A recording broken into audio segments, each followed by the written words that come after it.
Hello everyone and welcome back to our virtual Mishnah Berurah share. We're holding Mishnah Berurah Chelik Beis and we'll be learning today Mitzvah Hashem Daf Mem Tes Amud Beis. We are continuing to learn Hilchos Netillas Yadayim and we pick up today Siman Kuf Nun Tes Sif Hey, 4 lines down on Mem Tes Amud Beis in the Shulchan Aruch.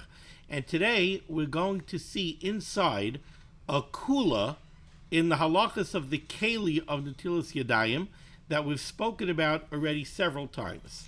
So we know that earlier in the Siman, very early on in Sif Aleph, we learned that the keli that you use for Netillas Yadayim has to be machzik a revius. It has to be able to hold at minimum a revius of mayim, approximately 3.8, 4 ounces, somewhere around there.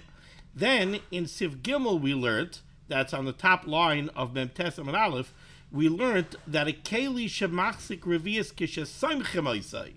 If you have a keli that's able to hold a revius, if you support the keli externally, we're talking about a keli that doesn't have a base moishav. It doesn't have a base that it could stand on. If you try to put it down, it's going to fall over. But if you support it, either if you hold it with your hand, or maybe you have some kind of holder that you put the keli into. The mashal that I kept on giving is, let's say you have a glass that could hold a revius, but it has a pointy bottom. But there's a holder that you put the glass into. So here you have a keli that could hold a revius of mayim, but only when you support it. Now in Sif Gimel, we're not talking about the keli that I just described, where it's a glass that's made to be used with a holder. Over here, I have a keli that it's not really a keli that's meant for this, but it is something that could contain a revius of mayim, but there's no way to support it. The case that the Mishnah Berurah gave over here, the Mishnah Berurah said, let me find it over here, he said, let's say you have a keli, let me find it over here,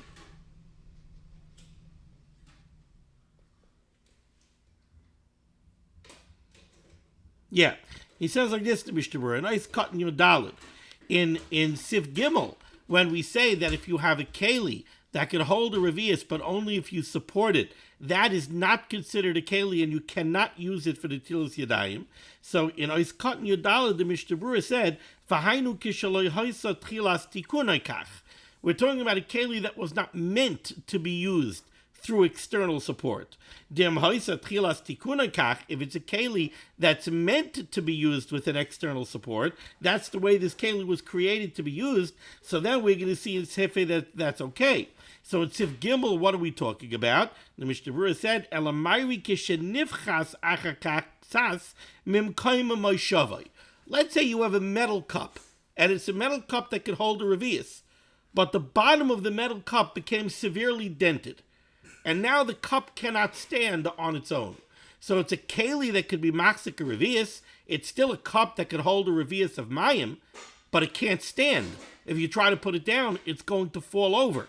That's what Sif Gimel is talking about. Sif Gimel is talking about a kli shemachzik revius. It's a keli that can hold a revius of mayim kishasaim chemaisai, when you support it. But it needs support. It can't stand on its own, let's say because it's damaged. So we learned that is not considered a keli. The Mechaber said, Einoi keli, and you cannot use it to go wash the Netillas Yadayim. Another example that the Mechaber gave in Sif Gimel is he said, let's say you take the magufa of the chavis, the stopper of the barrel, that's very narrow at the base, it cannot stand, and you take the wide side and you hollow out a hollow into the stopper, and now it's a keli shemachzik revius. It could hold a revius, but it can't stand. Now that's not called a keli shetchilas tikunai kach, because that's not what the magufa is made for. The magufa is made to close up a barrel. It's not meant to be a keli, and therefore that wouldn't be a valid keli. But now here in Sif Hey, we have this kula of a keli shetchilas tikunai kach. Says the Mechaber, kli shetchilas tikunai kach, a keli that was first created, its initial creation was made to be used this way. She'eno yachal amid b'lo smicha. It's a keli that was made to be a keli that could hold mashkim, and it's a keli that on its own cannot stand. Ve'ein mishtamshim boi, and you don't use it el al yidei smicha. You only use it with an external support. That's the example that I keep on giving of a glass that's made with a pointy bottom, and it has a holder. You can envision this. Let's say you have a beautiful crystal glass that's pointy at the bottom, and maybe it has a beautiful brass holder. So you take the pointy glass, you put it into the brass holder, and now you have a complete cup. So here we have a keli that's tchilas tikunei kach. It was made to hold liquid. That's what it is. It's a drinking glass. But it's a special kind of drinking glass where the pointy keli that can't stand on its own has a beautiful brass holder that you put it into. So says the Mechaber, Kli shetchilas tikunei kach, a keli that its original creation was made this way, she'eina yochel lamed b'lo smicha, that it cannot stand without an external support of some type, ve'ein mishtamshin boi el al yidei smicha, and therefore you only use this keli with that kind of support, chasher shaper keli. That is considered a keli, and therefore you could use it for the Netillas Yadayim. Lefikach, therefore, says the Mechaber, and now the Mechaber introduces to us a very fascinating type of keli. Lefikach, therefore, keli shehu mole nikavim mitachtav, a keli that is full of holes on the bottom. Upiv tsar lamaila, and the opening of this keli is very, very narrow at the top. Now, it's funny because I actually meant to bring with me to the shir something that I was going to use to illustrate this, and I did bring a couple of other things, but this I forgot to bring, so I'm going to draw something quickly. Those of you who are in the shir for a long time know that my artistic abilities are just about non-existent, but I'm going to do the best that I can. What I'm essentially drawing is going to look kind of like a shower head.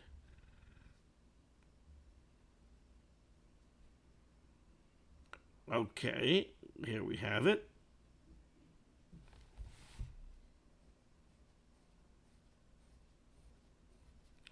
Those of you with artistic abilities are going to laugh your heads off. Okay, let's say, oh, look at that light. You can't even see anything. Okay, let's do it like this. Okay, let's say this is the keli, okay?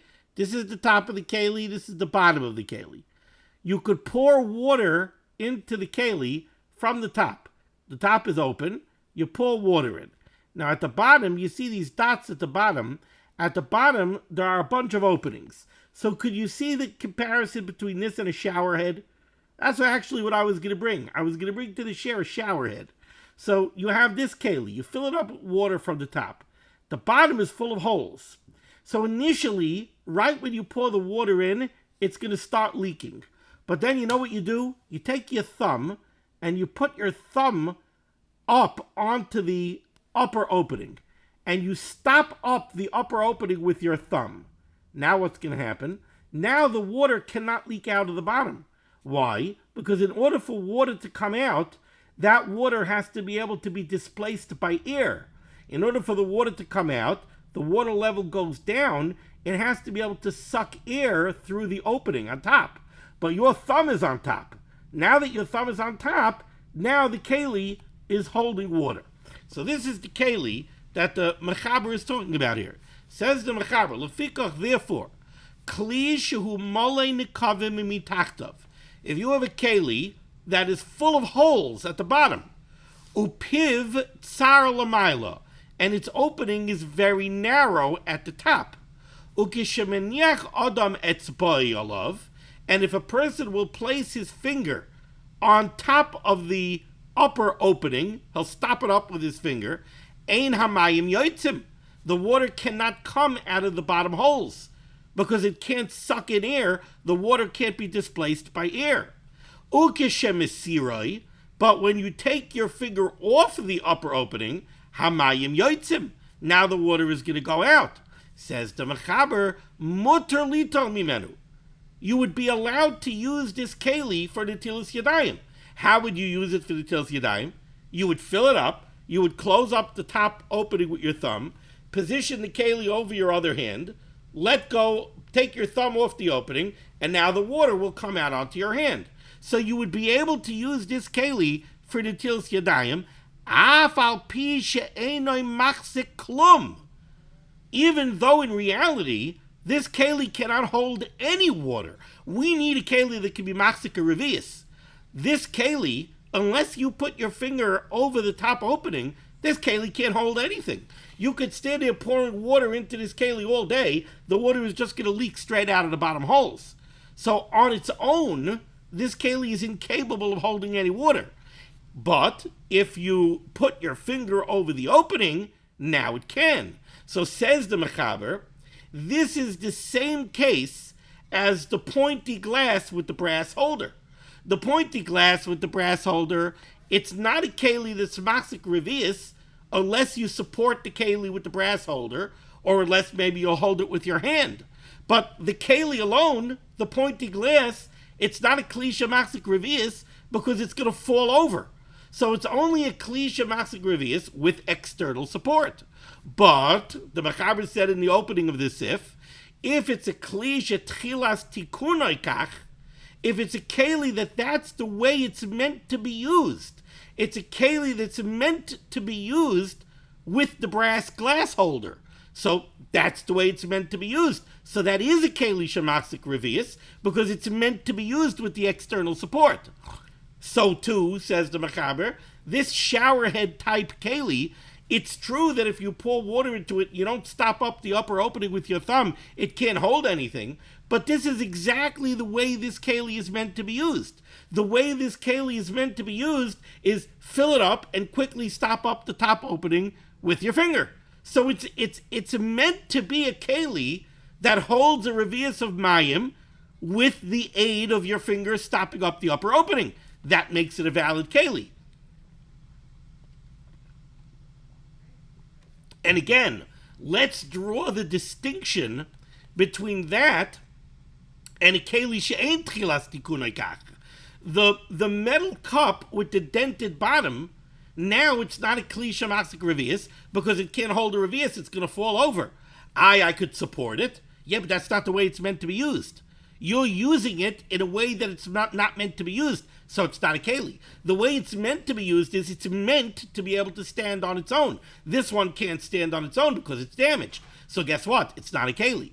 The pointy glass with the brass holder, that is a keli, because if you use it the way it's meant to be used, you put the pointy glass into the brass holder, it could hold a revius, and that's the way it's intended to be used. So too with this showerhead type keli, apparently this was a type of keli that was used, and the way it's supposed to be used is fill it up, stop up the opening with your thumb, and then when you want to use it, you take your thumb off. So even though it's not a keli shemachzik revius, unless you put your thumb on top, but that's okay, because it's meant to be used with your thumb on top.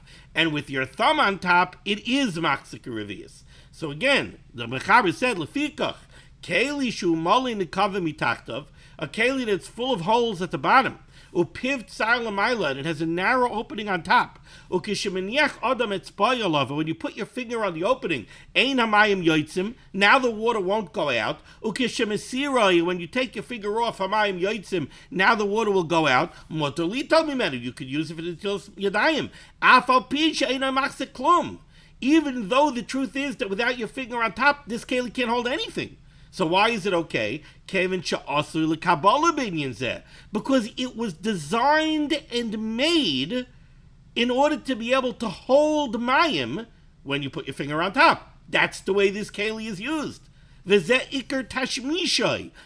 the main way it's used. Therefore, nikra keli. Therefore, it's considered a keli, and you can use it for the Netillas Yadayim. Says the Mishnah Berurah Kal Chaf Beis. Shetchilas tikunoi kach ritzona loymar shenase mitchila. This keli was originally made lehistamish bal yedei smicha, to use it with an external support. Eis Kal Chaf Gimel Mali nekavim. You have this keli that's full of holes on the bottom. Says the Mishnah Berurah an interesting thing. The Mishnah Berurah is going to say that there were two different types of kelim that were made this way. One is the picture that I showed you. In this picture that I showed you, we have that showerhead type keli, where the bottom has a lot of small holes, tiny holes. So what happens? You fill it up, the water starts trickling out, you put your thumb on top, now no water could get out. When you want to use it, you take your thumb off, and the water trickles out, and it takes some time for the water to come out. But now let's change the situation.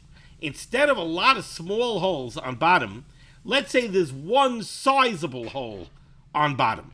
So now, as long as you have your thumb on the top, no water could get out. You take your thumb off, and it all comes out in one quick gush. All the water comes falling out. So those are two different types of kelim. The Mishnah Berurah is going to declare, and he's going to bring down sources. Is there a difference between these two types of kelim or not, in terms of the context of the Netillas Yadayim? Says the Mishnah Berurah, Kan Chav Gimel, Malin Nekavim. He named Stimas HaMechaber, from the way that the Mechaber wrote this in a very general way. He said you have a keli, and it has Nekavim on the bottom. Mashma, the implication is, De'ein chilik bein Nekavim ketanim ligedolim. The Mechaber just says that there are holes on the bottom. He doesn't say anything about the size of the holes. So it sounds like, to the Mechaber, it made absolutely no difference if the holes on the bottom are big holes or small holes. The hoil be'esha meniach etspa'alav ein amayim yoitzim, because the point over here is, as long as you keep your thumb closing the top opening, the water can't come out, and that's the way this keli is meant to be used, mikri shaper keli. So therefore it's called a keli, the kasher l'netila, and it's kasher for the Netillas Yadayim. Ulefizeh, and according to this, hua din beliver shalanu, apparently in their days they had a keli that was called a lever, sheyesh rak nekev echad rachav lamata b'mkayim yitzias hamayim. This lever, it didn't have a bunch of little holes on the bottom. It had one big hole on the bottom. Now, in principle, it worked the same way. As long as you stopped up the upper opening with your thumb, the water couldn't come out. But ukishemeser ha'etzba, when you took your finger off the upper opening, yoytzer hamayim b'shefa. Now all the water came out in a big flow, in a big gush. Gam ken mutter. According to the Mechaber, this, it would seem, is also usable for the Netillas Yadayim. Again, the whole principle over here is that this is a keli shetchilas tikunai kach. Even though, seemingly, this is a keli that's incapable of being machzik or revius of mayim, because as soon as you pour in the water, it comes leaking out the holes in the bottom. But there's a way that this keli is meant to be used. The way it's meant to be used is fill it up, put your thumb on top, and now it will hold mayim, and it'll hold the revius of mayim until such time as you take your finger off. And that's the way this keli is made to be used. So therefore it's considered a keli and you can use it for the Netillas Yadayim. The Mechaber, when he brought down this case, he didn't say anything about the size of the holes. So it sounds very much like to the Mechaber, whether the holes are big, whether the holes are small, not negeya. It makes no difference. Therefore, says the Chavetz Chaim, let's extend it a little bit. Let's say you don't have a lot of holes. You have one big hole. This lever, you have one big hole. You take your thumb off, all the water comes gushing out. Says the Mishnah Berurah, it sounds from the Mechaber that he would hold that even that is considered a keli. Because why not? In principle, it all works the same way. Aval, however, says the Chavetz Chaim, Milosh and a Rambam, from the language used by the Rambam, V'huva b'taz, and it's brought down by the Taz, mashpa, the implication is that dafka kishahanikavim shemehen yoytzen amayim, that this halacha is only true when the holes that let the water out, heim dakin ma'od, are very small. Sha'af kishemeser etzba, so that even when you take your finger off, ein yoytzen amayim makmazeh, the water doesn't come out as a result of you taking your finger off. Rak ma'at, only a little at a time, be'ichor gadol, and it takes a significant amount of time for the water to come out. That's when we say that it's called a kli shemachzik revius, since it's tchilas tikunai kach. Avol kishahanikavim heim gedolim, but if the holes are big, so that the water comes pouring out quickly, then osir. V'choshkein, and if that's true, then certainly believer shalanu, with his only one big hole, so not only the water comes out fast, all the water comes out in one big gush, the osir would be osir, v'ayin bebir halacha. Now what's at play over here? It seems that according to the Rambam, see, again, the principle that we're saying over here is, what's the chiddush? What's the novelty in the ruling that we're allowed to use this kind of keli? The novelty is that really this keli, seemingly, is incapable of being machzik revius, because it's got holes on the bottom, you pour water in, all the water comes leaking out. Why do we call it a keli shemachzik revius? Because there's a chap. The way this keli is supposed to be used is, you're supposed to pour in water and quickly put your thumb on top. And then it is machzik revius. Since that's the way it's meant to be used, we call it a kli shemachzik revius. Now introduces the Mishnah Berurah that there might be a difference depending on how big the holes are. Why should that make a difference? So the truth is, logically, you could see why it might make a difference. If the holes are small, so let's say this is a keli where you could pour in 3 reviusin of mayim, and you could put your thumb on top, and it holds 3 reviusin of mayim, and now when you take your thumb off, the water starts to trickle out of the holes, and it takes 2-3 minutes until the water comes out. So guess what? It's a kli shemachzik revius for 2-3 minutes. Even when you take your thumb off, it's a kli shemachzik revius for 2-3 minutes. It takes time for the water to leak out. Ultimately, it does leak out, but for a while, it's machzik revius. But now, let's say you have one big hole, and as soon as you take your thumb off, glug, all the water comes out.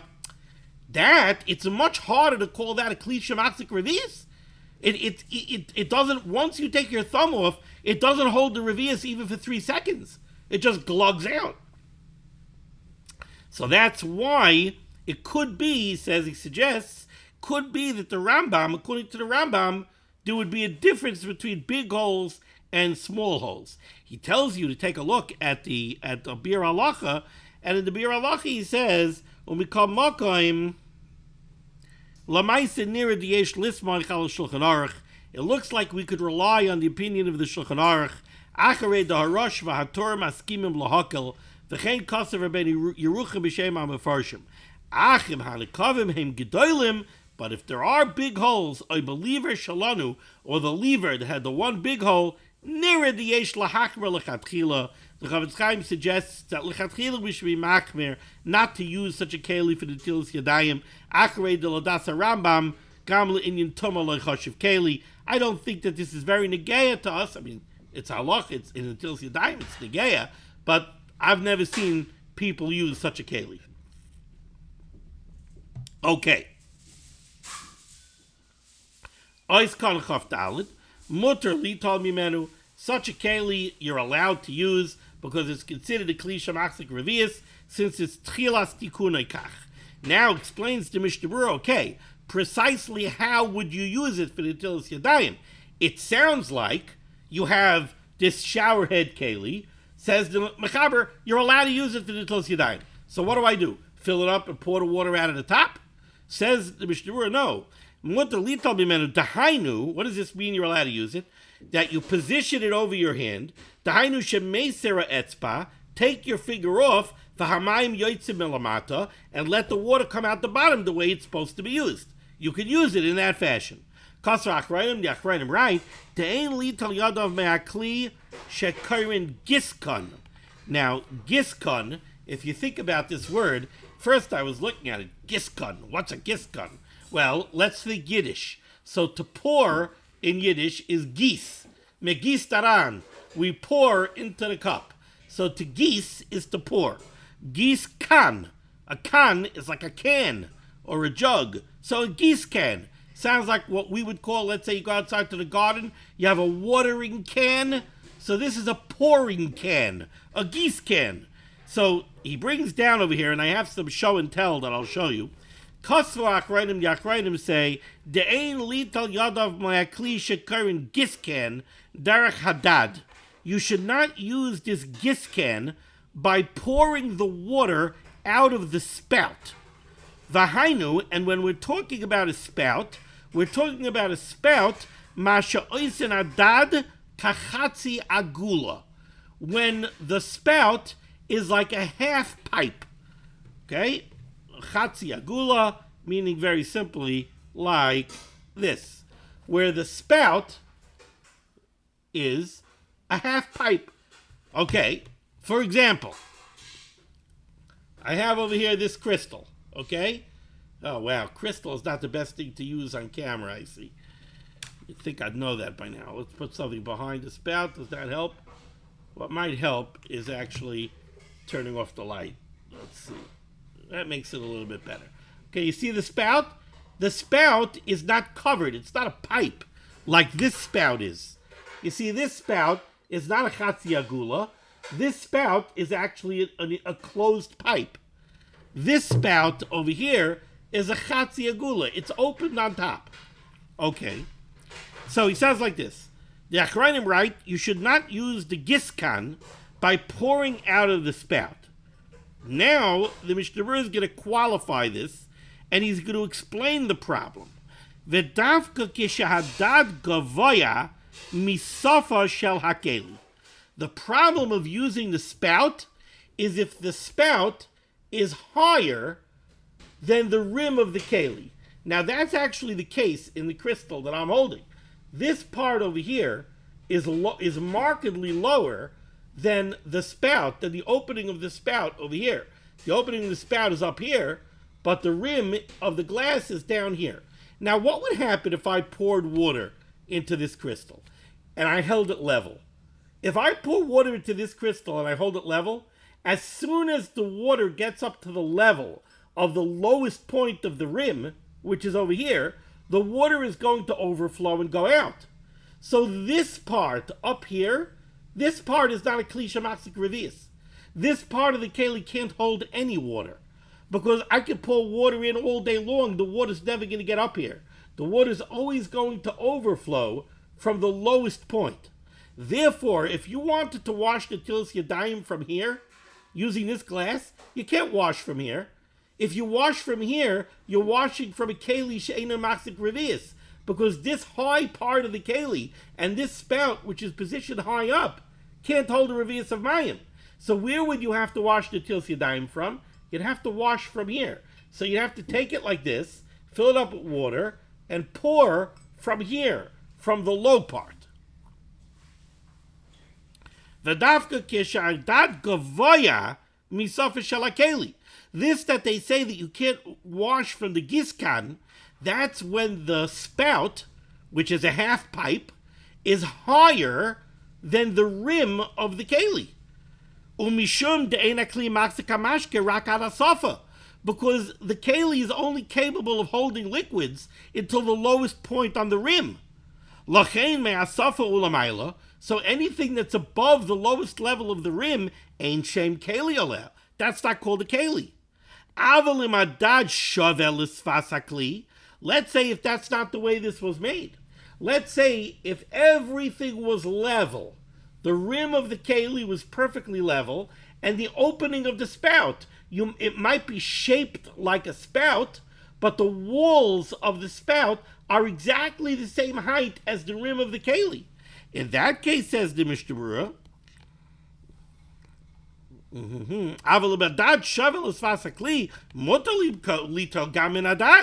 then you're allowed to wash from the spout or from anywhere else on the rim of the keli. Since the entire rim of the keli is level, the rim of the keli is level with the opening of the spout, you can wash from wherever you want. You can wash from the spout, you can wash from the sides, you can wash from the back, because it's all a kli maxik revius.